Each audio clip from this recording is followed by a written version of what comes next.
আর নাই ওই এলাকার যারা টিএমসির আছে তারা 10-20 কোটি টাকা করলে সব কলকাতায় বড় বড় ফ্ল্যাট জমি জায়গা কিনে চলে যাবে। কোনোভাবে ভাঙড়ে দাঁত গলাতে পারছে না। কতগুলো গুন্ডাকে চেঞ্জ করলো, কতগুলো গুন্ডাকে ওখানে চেঞ্জ করলো। আমি জানি যদি চেষ্টা থাকতো রাজ্যের সিএমও দায়িত্ব নিত ভাঙড়ের, কিন্তু রাজ্যের সিএমও দেখছে আমি দায়িত্ব নেওয়ার পরেও যদি ওখানে আমি ঝটকা খেয়ে যাই, এটা প্রেস্টিজ ম্যাটার। বারবার বিভিন্ন গুন্ডাদের ঘরে দিয়েও চেষ্টা করে ভাঙড়কে পারছে না। আমি এতটুকু বুঝি, জনগণ যদি ঐক্য থাকে, পাবলিক যদি ঐক্য থাকে, সংবিধান বলছে পাবলিকের কথা শেষ কথা। ভাঙড় মানুষের একতা, কেস দিয়ে হোক, মার্ডার করে হোক, খুন করে হোক, ঘর ভেঙে হোক, জমি কিনে নিয়ে হোক, তাদের চাষের জিনিসকে পুড়িয়ে দিয়ে হোক, যাই করুক, ভাঙড়ের মানুষের একতাটাকে কোনোদিন কেউ ভাঙতে পারছে না। এই ভয়েতে নানা রকম কেস দিচ্ছে। অতএব এই কেসকে যদি ভয় করো, তাহলে আগামী দিন আবার বলছি এয়ারপোর্টের নামে উচ্ছেদ করা হবে। বকটুয়েতে যে ঝামেলা হয়েছে, ভাঙড়ে কিরম ঝামেলা কোনোদিন হয়েছে? নন্দীগ্রামে যেটা হয়, ভাঙড়ে কিরম হয়েছে? তাহলে নন্দীগ্রামে কখনো দুটো থানা করার স্বপ্ন রাজ্য সরকার দেখেছে? বকটুয়েতে দুটো থানা করার স্বপ্ন দেখেছে? ভাঙড়ের সমস্যাটা হচ্ছে ভাঙড়ের মুসলিম অধ্যুষিত এলাকা। ভাঙড় হচ্ছে কলকাতার সবকিছুর মিল। কলকাতাকে খাদ্য দেয় ভাঙড়, কলকাতার আবর্জনা যায় ভাঙড়ের ওপরে। কলকাতাকে যখন ব্রিকেট ভরাতে হয়, ভাঙড়ের লোক দরকার। সেই ভাঙড় এখন হাতছাড়া। অতএব যেমন করে হোক ভাঙড় আমার চাই। আর নাই বলুন তো, যদি বিজেপি প্রধান দুশ্মন হতো ৭৭ থেকে ৬৫, সব তার সাথে টিএমসি চলে যাচ্ছে।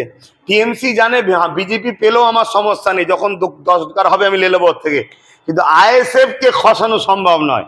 তাই মুখে বলছে আইএসএফ এই বিজেপি প্রধান দুশ্মন, কিন্তু নিশ্চয়ই জানেন অভিষেক ব্যানার্জি বলেছিল যে 2026-এ 215টা, একটা বেশি বলেছে। তার মানে কি ৭৭টা নিয়ে চিন্তা নয়, সেই একটা নিয়ে চিন্তা। অতএব এটা মুসলিম সমাজ, আদিবাসী সমাজ, পিছিয়ে পড়া সমাজ, যাদের কণ্ঠ নওশাদ সিদ্দিকী, তাদেরকে ভাবা দরকার যে তোমাদের হয়ে নওশাদ কথা বলছে বলেই আজকে নওশাদকে টার্গেট করা হয়েছে।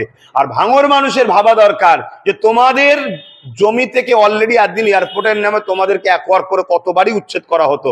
অলরেডি টাকা নিয়ে নেওয়া হয়েছে, এমনও সূত্র মাত্রে খবর এসছে।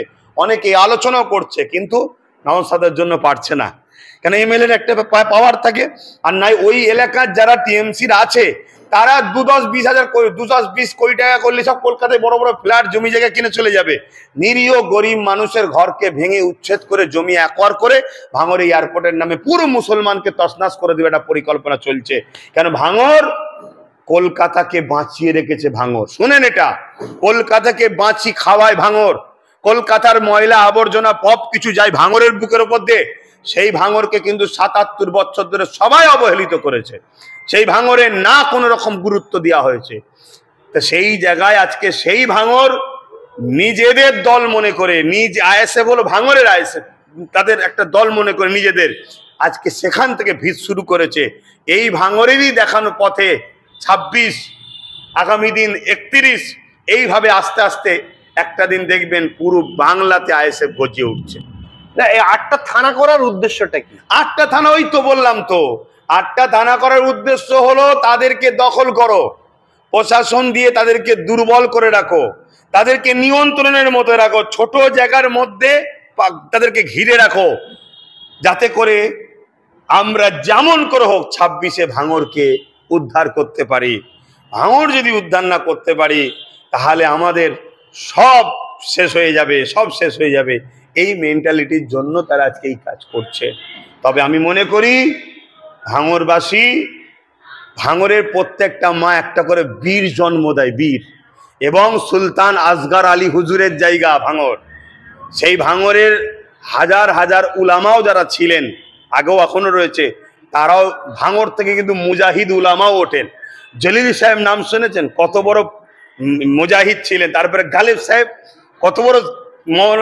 ভাঙড় একটা আলাদা ব্যাপার আছে ভাঙড়ে। আর এই সব কিছু ব্যাপারের পিছনে আমার মনে হয় সুলতান আসগর আলী হুজুরের একটা অবদান আছে।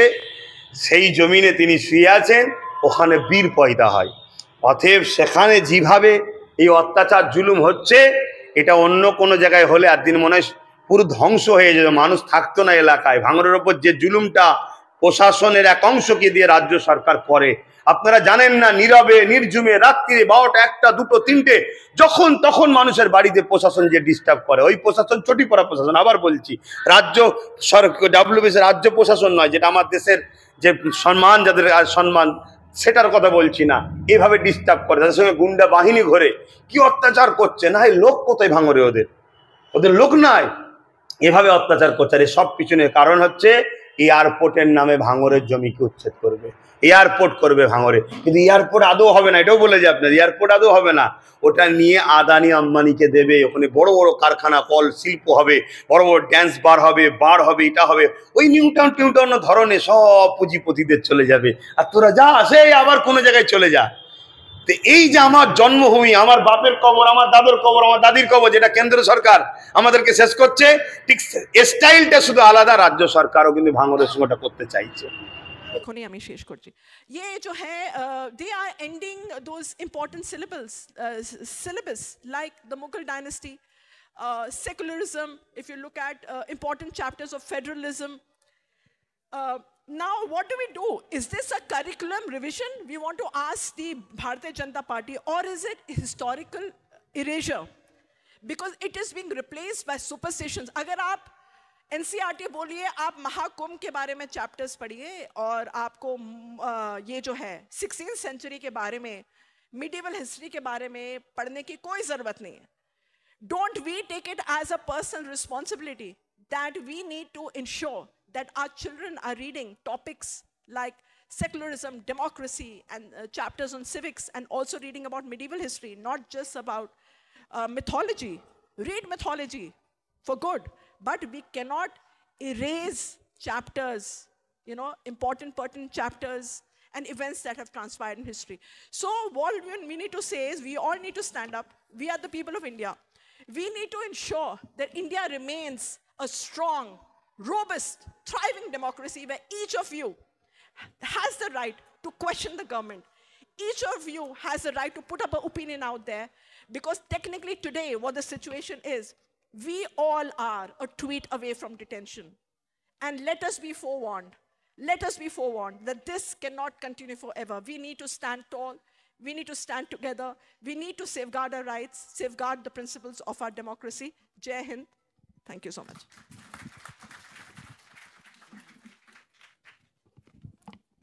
ধন্যবাদ সারা শাহলিমকে। আমাদের পরবর্তী বক্তা CPIML লিবারেশনের সর্বভারতীয় সাধারণ সম্পাদক কমরেড দীপঙ্কর ভট্টাচার্য।